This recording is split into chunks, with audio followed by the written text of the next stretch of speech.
महाराष्ट्र के नासिक ज़िले में बसा देवलाली एक छोटा सा हिल स्टेशन है। तो इस फरवरी में हमने सोचा कि 3 डेज़ के स्टे के लिए कहीं जाते हैं, तो हमने चूज़ किया देवलाली। अब देवलाली नासिक में है और नासिक अपनी ग्रेप्स और वाइन के लिए बहुत ज़्यादा पॉपुलर है। देवलाली में बहुत सारे जैन सैनिटोरियम हैं, मंदिर हैं और फरवरी में देवलाली का एटमॉस्फेयर बहुत अच्छा होता है, प्लेजेंट होता है, ठंडा भी होता है। तो हम सुबह 8:30 बजे निकले थे और 4 घंटे में हम देवलाली पहुंच गए। तो 8:30 बजे हम एग्जैक्टली थाना से निकले थे बाय कार और हम 12:30 बजे देवलाली पहुंच गए थे। वहाँ जाकर मैंने मेरे रूम से ये व्यू देखा। आप देख सकते हैं कितना ब्यूटीफुल लग रहा है। मैंने मेरी लाइफ में इतना सुंदर खेत और इतनी हरियाली ऐसे आंख भर भर के देखी। मुझे इतना अच्छा लग रहा था अपनी बालकनी में खड़े रहकर ये खेत को देखना।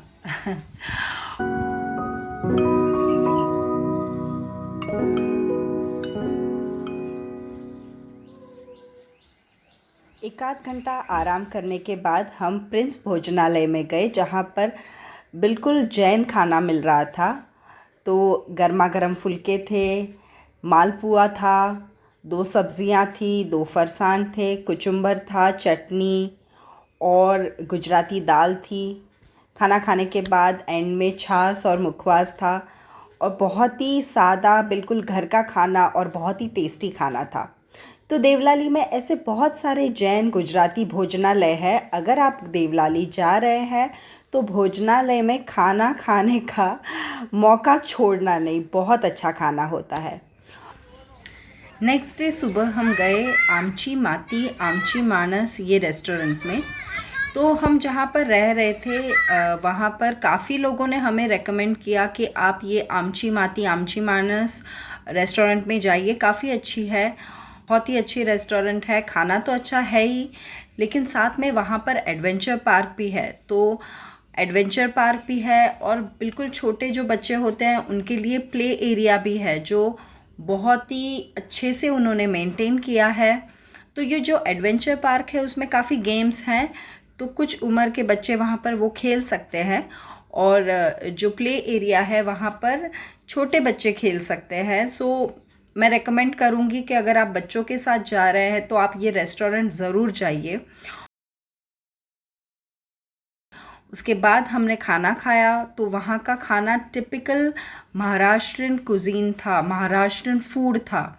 आमटी, तो भजियाची आमटी मैंने पहली बार खाई और बहुत ही डिलीशियस थी। ग्रीन कलर की ग्रेवी में पकोड़े डालकर उन्होंने भजियाची आमटी बनाई थी। साथ में पिटला था और पिटला के साथ मैंने बाजरे की भाकरी ली थी और तांदूरची भाकरी ली थी।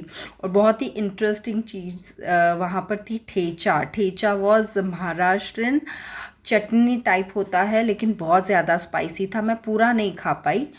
तो खाना तो अच्छा था ही। खाना खाने के बाद एंड में मैंने खाई गुड़ वाली जलेबी। यस, मैंने मेरी लाइफ में पहली बार बहुत सारी जलेबी खाई है, लेकिन गुड़ वाली जलेबी पहली बार खाई। तो उसका जैसे ही फर्स्ट बाइट आप लेते हैं तो वो शक्कर की चाशनी की जगह पे गुड़ की चाशनी मुंह में आती है। तो वो टेस्ट तो बहुत ही अच्छा लग रहा था। तो गर्मा गर्म गुड़ वाली जलेबी खाई। हाँ, और खाने में हमने खिचड़ी, मसाला खिचड़ी नहीं, मसाला खिचड़ा खाया। मसाला खिचड़ा भी बहुत मज़ेदार था। और इतना सब खाना खाने के बाद हम उसी रेस्टोरेंट के प्रीमाइसेस में, उन्होंने चीकू की वाड़ी है, आप देख सकते हैं कितने बड़े बड़े चीकू लगे हैं इस झाड़ पर। तो यहाँ पर उन्होंने अपने वो बिल्कुल जो गांव में हम सोते हैं वैसे खाट बिछा कर रखे हैं। तो खाना खाने के बाद आप वहाँ पर रिलैक्स कर सकते हैं, सो सकते हैं। और देखिए जो पूरा एटमॉस्फेयर उन्होंने बनाया है वो बिल्कुल विलेज के थीम पर बनाया है, गांव क्रिएट किया है उन्होंने। तो दोपहर के वक्त हम ये सब चीज़ें देख रहे थे तो इतना रिलैक्सिंग और अच्छा लग रहा था। और फरवरी में ना देवलाली का जो वेदर था वो इतना अच्छा था, मतलब आपको स्वेटर पहनने की ज़रूरत नहीं लग रही थी, लेकिन फिर भी अच्छी ठंड थी जिसे हम गुलाबी ठंड कहते हैं।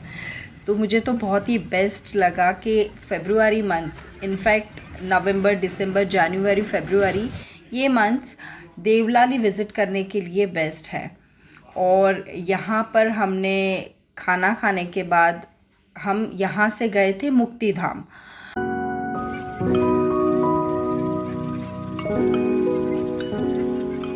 नेक्स्ट डे हम गए साधना विलेज, जो देवलाली से शायद मुझे लग रहा है 45 मिनट्स में आ गया था ये रेस्टोरेंट। तो यहाँ पर Chuli Varchi misal is extremely popular.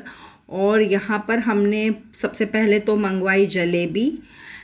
ये भी जलेबी गुड़ वाली थी, लेकिन हाँ इसमें थोड़ी शक्कर मिक्स थी। लस्सी थी, छाछ थी। और जिस चीज़ के लिए हम वहाँ पर गए, misal is extremely famous, Sadhana Chuli Varchi misal. अगर आप देवलाली जा रहे हैं तो ज़रूर से जाइए वहाँ पर। और वर्थ था जाना, क्योंकि मिसल भी बहुत टेस्टी थी। मिसल आप देख सकते हैं, जो महाराष्ट्रियन मिसल होती है वो 2 रस्सा, ये 2 ग्रेवी के साथ मिलती है। एक होता है नॉर्मल रस्सा एंड दूसरा होता है लिटिल स्पाइसी, उसमें तीखा ज़्यादा होता है। तो आप आपके चॉइस के हिसाब से, आपको कितना तीखा चाहिए उस हिसाब से आपके मिसल फरसान में ये रस्सा ग्रेवी डालकर या ये वाला रस्सा डालकर आप डिसाइड करके खा सकते हैं। और इतना तीखा रस्से वाली मिसल खाने के बाद मलाई कुल्फ़ी तो बनती है ना। यहाँ की साधना में खाना खाने के बाद हम निकले और रास्ते में मैंने ये एक बहुत बड़ा गार्डन देखा। पूरा गार्डन गुलाब से भरा था। इतना सुंदर गार्डन, वो बिल्कुल बॉलीवुड के गार्डन होते हैं ना, जिसमें हीरो हीरोइन यहाँ से वहाँ भागते हैं, ऐसा मुझे बिल्कुल याद आ गया। इतना सुंदर गार्डन लग रहा था। तो मैंने कार रोककर यहाँ पे कुछ वीडियोस ली है। मैंने तो ऐसा रोज़ गार्डन मेरी लाइफ में पहली बार देखा जो इतना बड़ा और सुंदर हो। इनफैक्ट देवलाली में मैंने देखा कि बहुत सारी जगह पे ना रेड कलर के ये जो बुगनविला के पेड़ हैं, इतने सारे पेड़ थे और बहुत ही सुंदर पेड़ थे। तो साधना चूली वर्ची मिसल के बाद हम गए सुला वाइनयार्ड्स। और सुला वाइनयार्ड्स एक्चुअली हमें जाना था, लेकिन हम अंदर नहीं गए। ये हमने मिस किया क्योंकि हमें जाना था डैम। वहाँ से थोड़ी पास में डैम था, वहाँ पर हमें हमारी पूरी शाम गुजारनी थी। So actually there was choice कि हम सुला वाइनयार्ड्स जाए या तो डैम जाए। तो हमने सुला वाइनयार्ड्स नेक्स्ट टाइम के लिए रखा, क्योंकि यहाँ पर बेस्ट चीज़ है कि आप यहाँ पे स्टे भी कर सकते हैं। तो हमने सोचा कि हम जब नेक्स्ट टाइम देवलाली या नासिक आएंगे तो हम सुला वाइनयार्ड्स में स्टे करेंगे और तब ये पूरा देखेंगे। तो हमने डिसाइड किया कि हम डैम जाते हैं और वहाँ पर गंगापुर डैम है, वहाँ के लिए निकल पड़े। लेकिन जब हम रोड से जा रहे थे तो देख सकते हैं आप कितना सुंदर ग्रेप्स के वाइनयार्ड्स दिख रहे हैं। और एक्चुअली यही वाइनयार्ड्स पूरे काफ़ी एरिया में फैले हुए हैं। तो Sula vineyards is very famous. Otherwise Devlali में बहुत सारे वाइनयार्ड्स हैं और वाइन्स के लिए तो वैसे भी देवलाली इज़ वेरी पॉपुलर। वहाँ से बहुत ज़्यादा वाइन्स एक्सपोर्ट होती है वाइन्स। और तो वहाँ से हमने कार लेकर हम निकल पड़े और रास्ते में आप देखेंगे कि ये सारे वाइनयार्ड्स हैं यहाँ पर।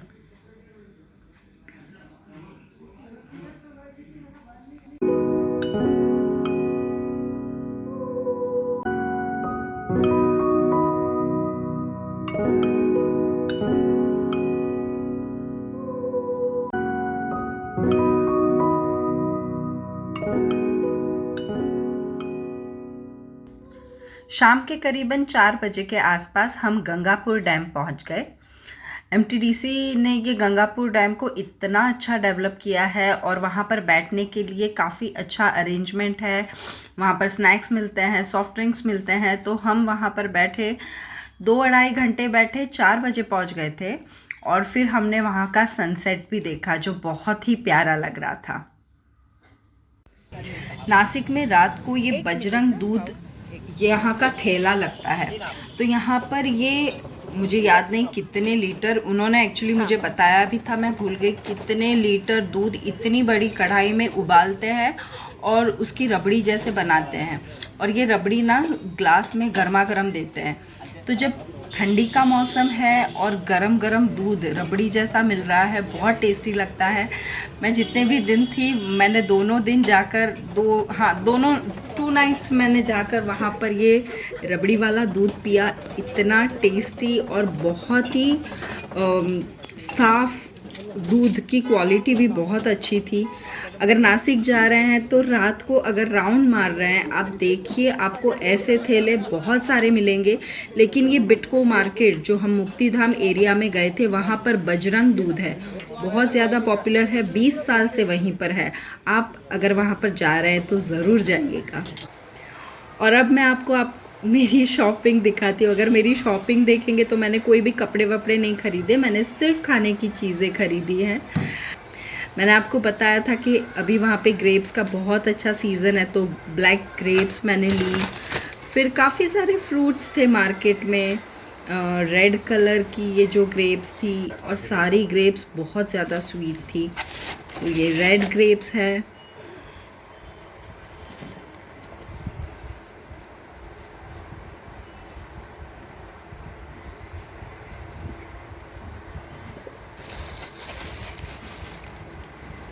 ग्रीन ग्रेप्स, एक भी दाना ख़राब नहीं और इतनी स्वीट।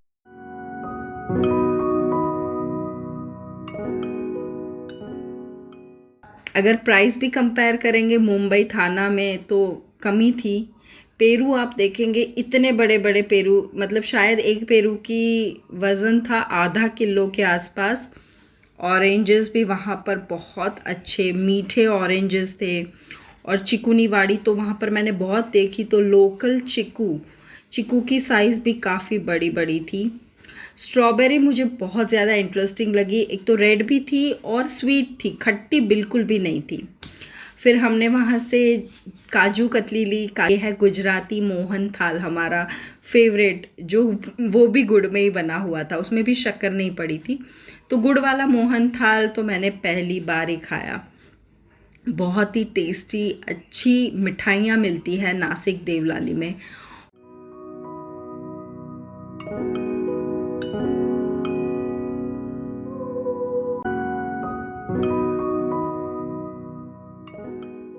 और फिर काफ़ी सारे ड्राई फ्रूट्स ख़रीदे। ड्राई फ्रूट्स भी बहुत अच्छे थे, जर्दालू है, किशमिश है, खारेक और अंजीर। अंजीर भी काफ़ी अच्छी क्वालिटी की वहाँ पर मिल रही थी। अगर आप अंजीर ले रहे हैं तो चखना ज़रूर, क्योंकि अगर कड़क अंजीर होगी तो बिल्कुल भी फ़ायदा नहीं है। ये मैंने लिए थे बाजरा जो होता है उसके खाखरा। फर्स्ट टाइम मैंने बाजरा का, मैंने बहुत सारे डिफरेंट टाइप्स ऑफ खाखरा देखे, लेकिन बाजरी का खाखरा मैंने पहली बार देखा। और मैं जहाँ पर रह रही थी वहाँ पर पापड़ की भी बहुत शॉप्स थी। पापड़, आप कौन सा पापड़ ले वो कंफ्यूज हो जाएंगे। देयर वर ओट्स के पापड़, बाजरी के पापड़, नाचनी के, चावल के, एन नंबर ऑफ पापड़ वहाँ पर थे। तो हमारा ये 3 डेज़ का स्टे, इतना मज़ा आया, बहुत सारी अलग अलग चीज़ें खाई और खाना पीना तो मज़े से चला ही। लेकिन जो देवलाली का स्टे था बहुत अच्छा रहा, बहुत आराम से हम घूमे। Muktidham, Bytco market, Suleman yards, then आप आमची मानस, और लोकल ऐसे ही घूमने में भी रात को बहुत मज़ा आ रहा था। सेफ जगह है, जाने में भी कोई भी प्रॉब्लम नहीं है। जाते वक्त हमें 4 घंटे लगे थे, 8:30 बजे हम निकले सुबह के, तो 12:30 बजे पहुँचे थे। लेकिन आते वक्त हम बहुत जल्दी अर्ली मॉर्निंग 5:30 बजे निकल गए थे, तो हम घर पर 8:30, यानी आते वक्त हमें 3 घंटे में हम पहुंच गए। तो ये टोटली डिपेंड करता है आप कितनी स्पीड से कार चला रहे हैं। सो थाना से 3 घंटे का रास्ता पकड़ लीजिए, 3 घंटे के रास्ते पे देवलाली है। अगर आप प्लान कर रहे हैं और आपने विज़िट नहीं किया तो Devlali is definitely worth to visit, and specially in winter season. बहुत ही अच्छी जगह है, आप भी ज़रूर से जाइए और मुझे बताइए कि आपका देवलाली का एक्सपीरियंस कैसा रहा होगा। आई होप आपने मेरा ये वीडियो ज़रूर से एंजॉय किया होगा। और ऐसे ही दूसरे नए नए वीडियोस के लिए do subscribe to my channel chalk and cheese life. Till then, good bye.